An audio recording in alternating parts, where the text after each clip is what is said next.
The communists, I regret to inform you, are coming for the Shires. They want to diversify the Shires, which means colonize. They want to colonize the Shires. And it's because they can't stand Englishness. As we get a nice write-up on Novara Media about this, because, of course, in the grip of football fever and the England team winning victory after victory, the communists are like, well, hang on a second, this isn't going to lead us in some kind of English nationalism, is it? We're not going to be patriotic towards the country that we live in and the team that we're supporting, are we? Because that would be awful against communism. They say, after all of these victories of England so far, all of this means that English euphoria, read nationalistic fervour, is at an all-time high. The shops have sold out of England shirts, and you'll be hard-pressed to find a room at a pub where they face Denmark in the semi-final tonight. This enthusiasm, which they won, incidentally, this enthusiasm is only increased as the result of how nice this year's squad is. Whether it's Gareth Southgate's redemption narrative, Bayako Saka grinning on an inflatable unicorn, or Jordan Henderson supporting queer fans, the current crop of players are genuinely likeable. Yeah, if you're a radical leftist, you're like, yeah, they're allies. Great. Which is something you'd have been hard-pressed to say about some of the previous England squads. Oof. Thrown under the bus. These kinds of fuzzy feelings lead people to being easily seduced by the patriotic nature of international football. Outside of a successful tournament context, supporting England is seen as an unfashionable, best left to bald white men draped in the St. George's flag. Just a moment of solidarity with North FC. But seriously, like that's how we've immediately gone onto the condescending race and class just rejection. But they've also defined themselves as we're only interested because we want wokeism. Yeah, absolutely. If they're woke, we like them. If not, they're gammons, is what they're saying. But after a couple of victories, the wider public understandably wants to be part of the collective joy, which is the only reason you're talking about this. Suddenly it has become acceptable to get behind the national team, as if it's not acceptable to be behind the national team normally. And as a result, the supposedly necessary patriotism of the game starts to take on a new form. The key difference here is it seems to come down to class background. As soon as middle-class people get involved, the patriotism that was previously seen as vulgar quickly becomes palatable. Yes. That's you. That's you, the insufferable middle classes. This particular brand of patriotism celebrates the range of backgrounds represented in the England squad without questioning the hostile immigration system that would attempt to stop their parents or grandparents from arriving here today. Cry about it. It becomes apparent how woefully fragile such a position is when England loses. All of the fanfare and support immediately falls away. Footballers are once again spoilt and overpaid. Their fans are once again racist hooligans. And the middle classes fade away, waiting for the next sporting event that they can co-opt for their liberal ends. Yeah, I agree with you on the middle class, to be honest. The communists aren't wrong about the bourgeoisie. If there is a bigger problem in the UK, it's not anything other than the middle class. How can we embrace a nationalism that so easily discards those it claims to celebrate? Good question. What is the point of a patriotism that only ever hangs in the warm summer air after an England victory and a couple of pints? Great point. But communists aren't patriotic, are they? Despite seeming like a man who never watched a football match in his life, Boris Johnson was quick to post pictures of himself and video of himself watching the game against Germany, also showing images of himself posing on a gigantic St. George's cross before England's quarter-final match against Ukraine. Bear in mind, this is the same Prime Minister who refused to condemn the England supporters for booing their own players when they took the knee. Yeah, so he's being consistent. He's pro-Britain, pro-England, and he's anti-communist. That's fine. They're free to boo their own players if their own players are, say, Zig Heiling or taking a knee for communism or whatever else it is. They're completely free to do that, and it is not inconsistent. All of these behaviours, whether by the government or the public, focus on Englishness as an organising principle. You can see the problem here. Englishness as an organising principle in England? That's not very communist of you. How dare you, sir? Centering the country as the place where our loyalties must ultimately lie. Thank you for admitting that you're a traitor. Thank you for admitting your loyalties lie, not to the country and the people who live in it, but to something else. You are nationalists for communism. Despite this, it is still possible to celebrate the England team without engaging in nationalistic hysteria. Is it? Indeed, the values these players embody are actually far removed from such fervour. There we go. That's the part that people are booing. The imported foreign values of communism that are being imposed on the rest of the country. While those who embrace patriotism look to celebrate the country as it is, England's current squad have turned their hand to improving it. Instead of posturing, they take action. Whether they win the Euros or not, there's plenty for us, the communists, to be proud of. This was basically replicated in The Guardian, which is essentially the same message. So you can see that the radical left have got the same sort of narrative that they're going to be pushing forward on. No. The England team are woke and therefore they're ours. But I'll move on just to the next bit. We don't need to go through because it's basically the same message. So this of course is being noticed by just people, regular people, and this chap posted this video on YouTube and a message to England from an Irishman. This is interesting. Hello, English people, and to a lesser extent the Welsh. As you may be aware, there is quite a lot of history between our two nations. What with all the invasion, colonisation, starvation, and population decimation, and whatnot. But I'm not here to criticise ye or your genocidal ways. I'm just here to tell you that despite being a big bunch of prods, that I actually don't mind if you win, as you're made up of a team of immigrants, and there's nothing the English love more than immigrants. Be they Irish, African, French, German, after all, your queen is a German, or whatever else. So good luck, England, or as we say in Ireland, chucky our law. So I mean, he's not wrong there, is he? He's got us completely. There's one thing the English love, it's immigrants. He's not wrong about the immigration either. One of those sort of leftist publications has been popping up, keeps posting things like this, being like, see, there wouldn't be an England team without immigration. It's like, look, this is really saying things that maybe you don't want said. Because if you're like, look, if your team is being represented by people from overseas, it's either, I mean, makes the English team look positively imperial, to be honest. It also looks like a far-right meme. It very much looks England like without immigration. Wait, what happened to all the English? Yes, that's exactly the point. It looks very much like a far-right meme. Your players have been replaced with foreigners, and the left are pleased about this, and the far-right, I guess, are furious about this. But the point is, this is in everyone's faces. The team is not very English. And so this leads us on to the question of England and Englishness. There was a very, very good article published in the Telegraph, which is not something I say often. Not that I dislike the Telegraph, it's just usually it's incredibly milquetoast. But this is a fantastic one. England has been denied the voice it deserves by elites who would rather Englishness doesn't exist. As we saw with the Novara Media article, which replicates the general tone and tenor of the Westminster view on England and Englishness, they can't stand it. And so Nick Timothy here makes some really, really great points. When pundits ask, well, what is England other than the sports team and Shakespeare? He goes through and gives a very large and voluminous explanation, but I'm not going to go through it now because there's not enough time. But he says, the answer is rather a lot, but it suits many to pretend that English identity is non-existent or negative because it excuses their own failure to respect the English and the status of England. They seem to hope that if Englishness must be appeased, they can make sure that whatever follows is an elite-led project where they can keep everything civilized, as in their own order. And that's right. That's exactly what Novara Media are worried about. Wait, what if this breaks out and people are just patriotic for the country they live in and the culture in which they have been born and raised and the people with whom they identify? What if they're patriotic towards that? That's going to create unity among the classes. That's going to create a general happiness and merriment in the country, and we can't have that. There's no revolution coming out of that. That, in fact, seems like the sort of conservative, reactionary political body that might resist communism. Anyway, so he says, from philosophy to science, inventions to the arts, English culture is rich with significance. It is needlessly destructive to ignore, denigrate, or misrepresent it. Or it's purposely destructive. And if you're a communist, why wouldn't you engage in that purpose? All of this matters profoundly. Shared identity is what allows us to recognize familiarity in strangers, and that familiarity, psychologists attest, encourages trust and solidarity and willingness to make sacrifices for others.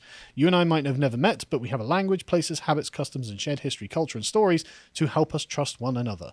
This national shared identity means we can look beyond the narrower identities, racial, religious, regional, whatever, that divide us. Now, this is a very, very important point, because this is why when you go for a walk in the countryside and you bump into someone you don't suddenly think, oh God, they might be here to kill me, because you know, as an Englishman, They're just out for a walk with their dog or something like this.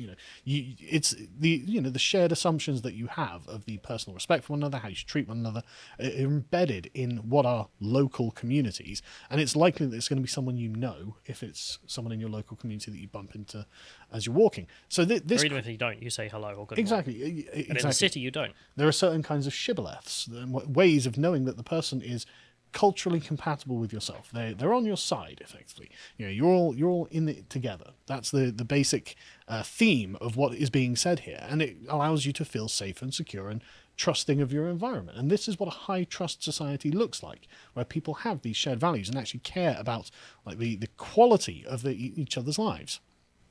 And so he says, the problem with English identity then is not that it does not exist or that it's vague or that it's impossible to understand, is that for decades running in centuries, English identity, with the tacit consent of the English themselves, was subsumed into a broader British identity. The problem is not English identity, but the failure to provide a democratic, institutional and political voice to the English that the English deserve. Devolution to Scotland and Wales, but not to England, means Scottish, Welsh and Northern Irish voters decide the government of England. UK government was elected mainly by English voters. Thinking of issues that devolved elsewhere makes no sense to Scotland, Wales and Northern Ireland. If one day we end up with a UK government elected with no English majority, but expected to determine policies in England that are devolved elsewhere, we will face a constitutional crisis. English votes on English laws does not resolve this issue, and there can be no return to the unitary state of old. The only sustainable remaining solution is an English Parliament and English government within a federal UK, supported by a political culture that respects and cherishes pride in England and shows more serious commitment to the government of England's regions. This is a great point, because England has definitely gone neglected since the fall of the empire. There's no question of it. And I really hate the way things are going here at the moment. But I don't really like the idea of a new English Parliament. I mean, our Parliament is Westminster, so why is it being occupied by the Celts? Moving on. So this is... it's not gone unnoticed by the leftists who work at the BBC, that the countryside is full of English people. Just riddled with them. Absolutely riddled with these ramblers, walking their dogs and closing the gates as they walk through fields and saying morning to each other as they go past, and kids running around on the fields and hitting stinging nettles with sticks and things like this. It's terrible. It's got to stop. It's got to stop. And this is literally described as racism. Rural racism in Dorset. Why is our countryside 98% white? 98% English? It's not full of Germans. I don't know what they were expecting either. Yeah, exactly. Oh my God. If I walk around the English countryside, I'm literally met by English face after English face. Not a single Frenchman among them. Bizarre. But anyway, obviously the BBC being riddled with race grifters can't describe this as anything other than race, even though that's not the salient quality here. But they say the death of George Floyd and the subsequent Black Lives Matter protests may have seemed a distant reality to many people in Dorset. I guess they probably did. What the hell have the good people of Dorset got to do with it? That'll be because it's distant. It's not near. In the predominantly rural county, the population is 97.9% white. Sure. And what's wrong with that? But they're not 97.9% French, are they?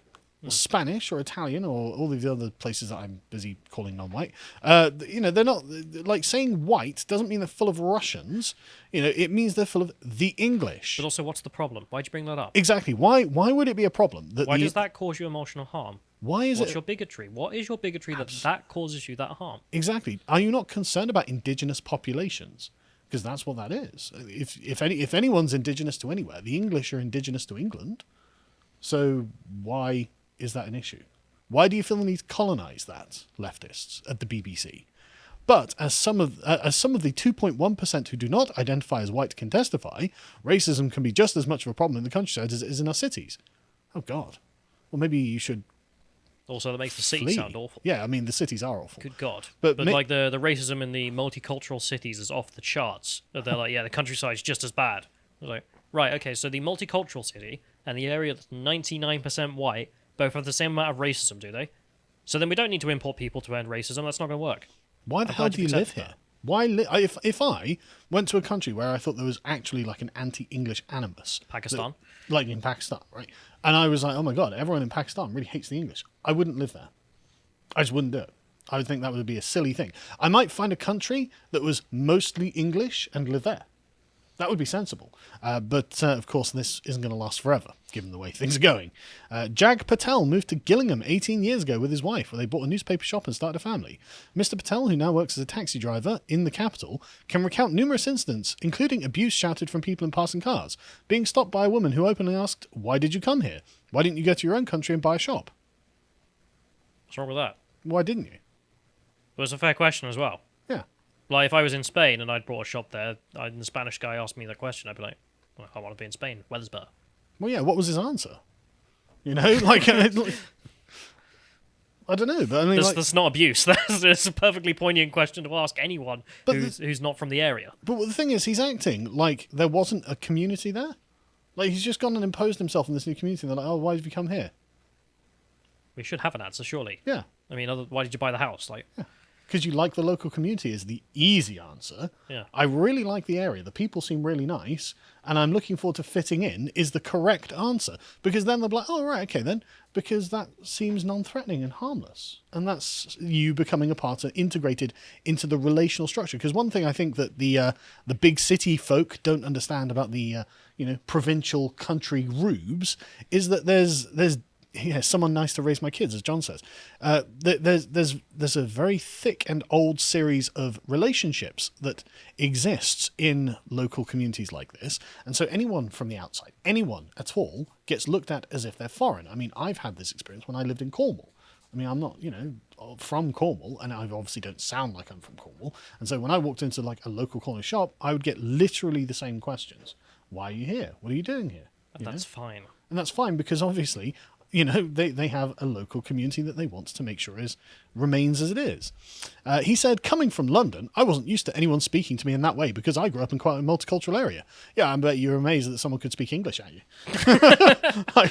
Sorry, I don't speak Urdu. I don't know what to tell you, But that was easy. The lady coming up to me honestly was easy because someone is coming up to me and telling me her intentions. What's difficult is when people come to the shop and they quite clearly have a face at you.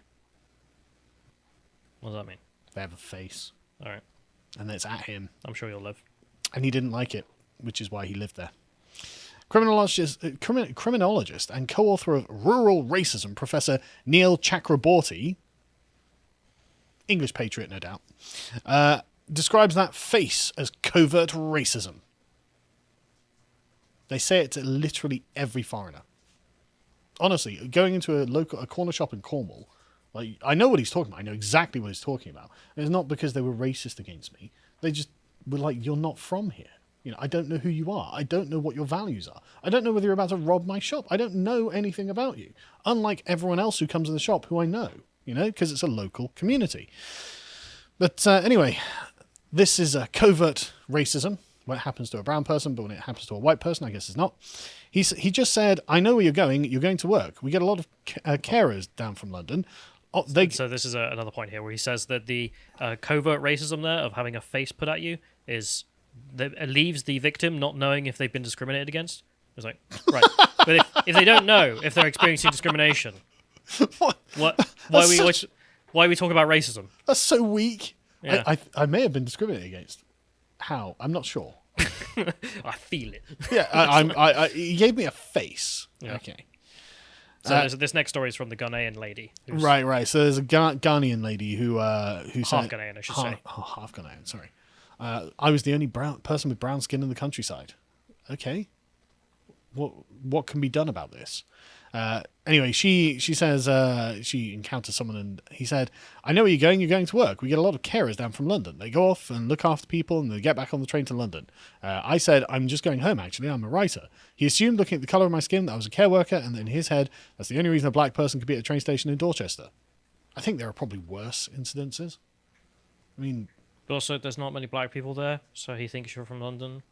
And the thing this is not the end of the world. It's not even racism. But it's just him making a reasonable inference. Yeah. But the thing is, this is happening in Swindon now. There are loads of people who have moved from London because obviously London's a left-wing hellhole, and they want to escape it, and so they've decided to come and colonise Swindon. It's like, no, Go home. Go back Go back to London. Yeah, no, seriously. Go back to California, go back to New York, go back to London and live in the mess you've created. Or go somewhere else, just...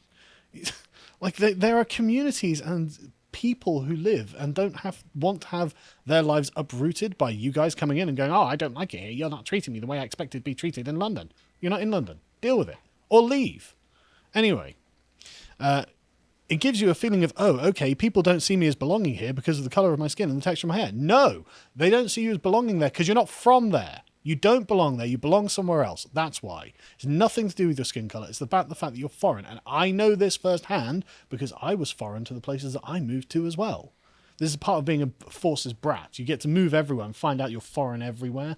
But the thing is, it also gives you an appreciation when you start trying to integrate yourself into the community. When you actually say hello to your neighbours and you actually say hello to people on the streets and things like this. Like you don't have to be just some sort of London atomized, like, floating. Well, I don't think she was. She says she's from the West Country.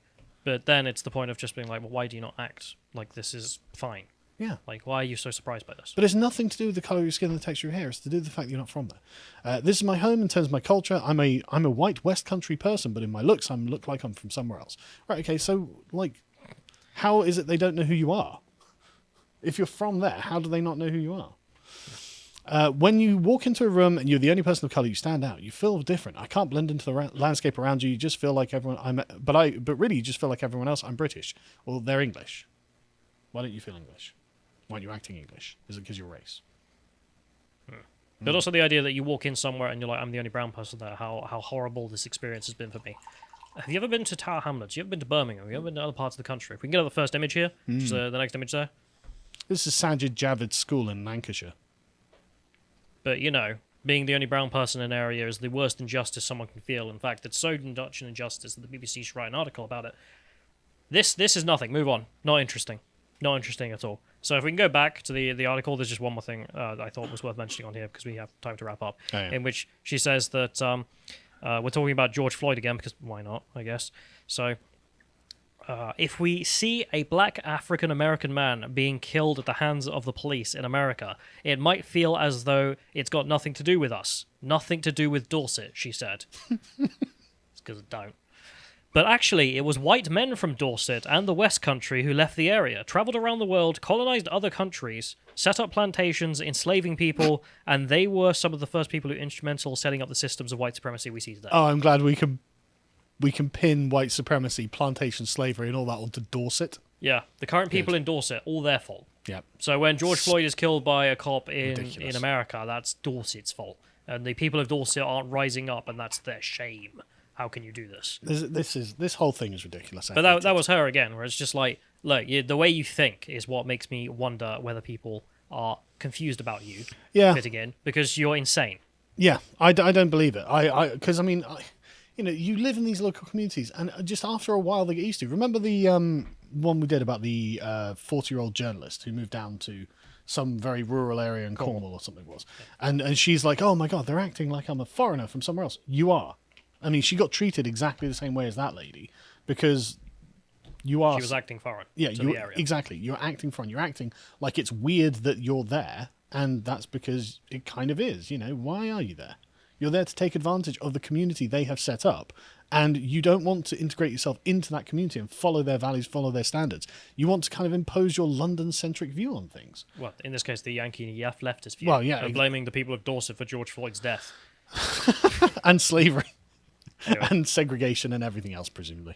If you enjoyed this segment from the podcast of the Lotus Eaters, you can watch the full broadcast live every weekday at 1 p.m. UK time on lotuseaters.com.